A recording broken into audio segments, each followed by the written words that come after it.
Don't try to with me. Now, what did your mom say? I'm not trying to with you.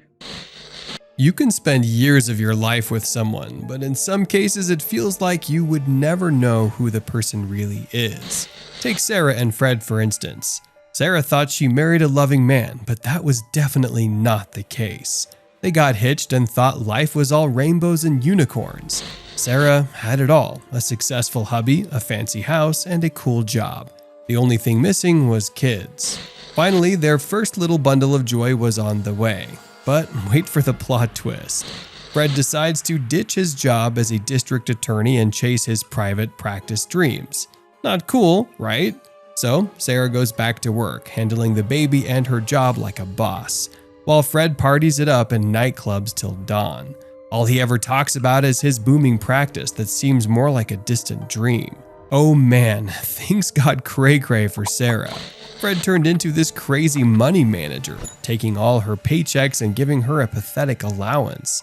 $600 a week in pricey Atlanta? No way. And get this, he wanted everything paid in cash to dodge the IRS. But wait, there's more. Fred even played puppet master from beyond the grave, making his bro the boss of everything when he's gone. Total control freak. Sara had enough of this late-night shenanigans and being trapped at home. Divorce was on her mind and she knew she deserved more. You won't believe the drama. Sara knew Fred hid cash, and when she wanted a divorce, she wasn't going to let him off easy. She hired a snoopy investigator, paying him with a pearl necklace. He didn't take her seriously at first, but boy was he wrong. Sara sneaked into Fred's office safe and found evidence of his shady money laundering scheme. Fred could sense that Sara was planning to divorce him, and he was dead set on keeping all the cash for himself no matter what. Forget the kids, he was all about the money. And here comes Eddie, a business associate and not the sharpest tool in the shed. Fred saw his chance and manipulated him into doing something terrible. He wanted Eddie to wait at Sara's house, attack her, and make it look like a botched burglary. Eddie wasn't a killer, but he felt trapped and desperate, so he approached Fred's secretary and asked if her meth-addicted brother, Curtis, might be interested in a murder-for-hire gig. Shockingly, Curtis was willing to do anything for his next fix, including taking Sara's life. Back in 1992, after an epic Thanksgiving with her 2 boys, Sara pulled into her driveway, relieved to be home.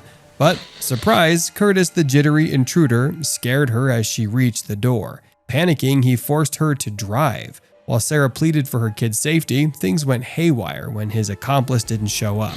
And sadly, a shot was fired accidentally, hitting Sara. But there's more. Meet Ricky Tokars, the 6-year-old superhero witness. He saw the bad man shoot his mom and jump from the moving car. Ricky's brave mom tried to protect him before the car crashed. Ricky and his little brother made a daring escape to a church for help. But wait, there's more. Dad, Fred, brushed it off as a random violence, but he was under investigation for money laundering. With his wife gone, Fred fled to Canada with the kids amid a bitter custody battle and attempted suicide there. Fred Tokars' story took a chilling turn after his failed suicide bid. He was sent back to the US for trial, and despite having a top-notch defense attorney, he was found guilty of racketeering in 1994. Life in prison was his fate. But that's not all. In 1995, during the murder trial, his brave son Ricky faced the stand. Emotions ran high as he recounted the moments before his mom's death. Tears streaming down his face, Ricky stood strong against the defense's attempts to question his memory. He compared it to the unforgettable feeling of hitting a home run. Like, the first time you hit a home run, like that, you always remember that, don't you? Ricky's determination brought justice one step closer.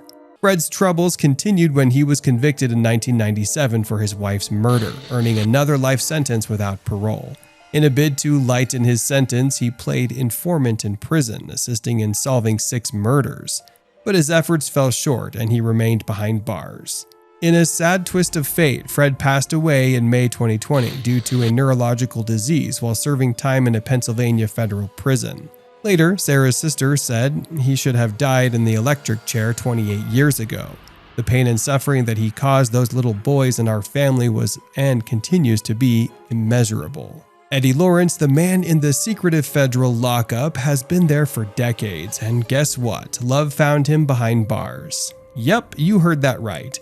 Eddie tied the knot while in prison. But that's not all. In 2008, his loving wife took matters into her own hands and self-published a book inspired by Eddie's incredible story. Love truly knows no bounds, even within the confines of prison walls. On the other hand, we have Curtis Rower, the trigger-happy drug addict who won't be seeing daylight anytime soon. He called me and told me that I was gonna get some money. Curtis is behind bars in Jackson, Georgia, and there's no chance of him ever getting out.